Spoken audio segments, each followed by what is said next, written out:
Praise the lord. యెషయా గ్రంథం 54వ అధ్యాయం 17వ వచనం.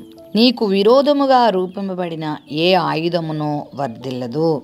దేవుడు తన వారిగా ఎంచుకున్నటువంటి తన ప్రజలకు ఆయన ఎంతగా సహాయపడతాడో, వారికి ఆయన ఎంతగా తోడుగా ఉంటాడో, వారికి ఆయన ఎంత నమ్మకంగా కార్యాలు జరిగిస్తాడో తన వాగ్దానాల ద్వారానే మనకు అర్థమవుతా ఉంది.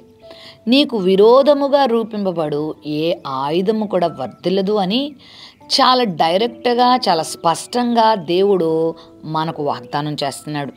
నువ్వు ఆయన మహిమ కొరకు జీవిస్తున్నప్పుడు, నీతిని కలిగి బ్రతుకుతున్నప్పుడు, యేసుక్రీస్తుని స్వంత రక్షకునిగా అంగీకరించి పరిశుద్ధత కలిగి జీవిస్తున్నప్పుడు నీకు ఆయన చేసే కార్యాలు ఎంత శ్రేష్టమైనవంటే, నీ పక్షంగా ఆయన ఎంత నమ్మకంగా ఉంటాడంటే, ఒకవేళ నీకు విరోధంగా ఎవరైనా పనిచేసినా, ఏదైనా పని చేసినా, నీకు విరోధంగా ఏదైనా రూపింపబడుతున్నా దేవుడు దానిని వర్ధిల్లనివ్వడు.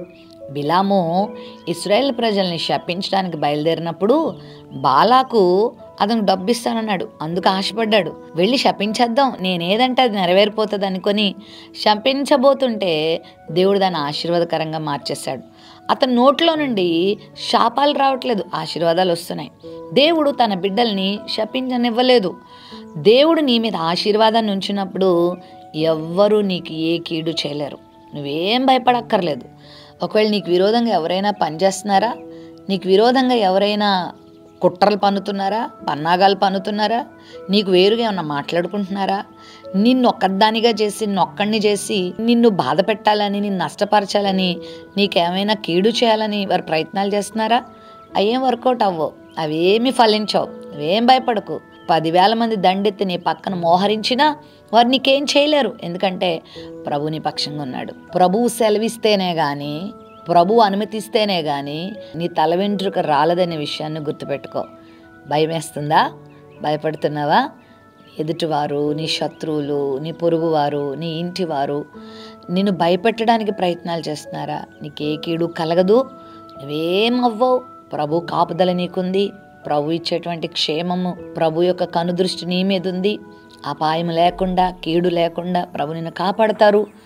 అది నీ కుటుంబ జీవితంలో కానీ, నీ వ్యక్తిగత జీవితంలో కానీ, నీ వ్యాపారంలో కానీ, నీ ఆరోగ్య విషయంలో కానీ, నీ ఆధ్యాత్మిక విషయంలో కానీ, నీ సంఘము, నీ సేవా విషయంలో కానీ, నీకు కీడు కలిగించే విధంగా జరిగే ఏ ప్రయత్నం కూడా దేవుడు ఫలింపనివ్వడు.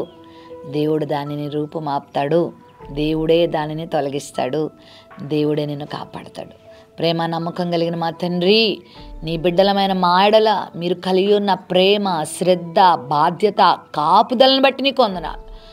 విరోధంగా రూపింపబడు ఏ ఆయుధం వర్ధిల్లనివ్వనన్నావు. నీ వాగ్దానాన్ని మేము ఈరోజు కలిగి ఉంటున్నాం. నీ వాగ్దానాన్ని మేము నమ్ముతున్నాం. నీ బిడ్డల్ని మీరే నడిపించి, నీ వాగ్దానముతో నింపి నడిపించమని ప్రార్థించి వేడుకొంచున్నాం తండ్రి. ఆమెన్.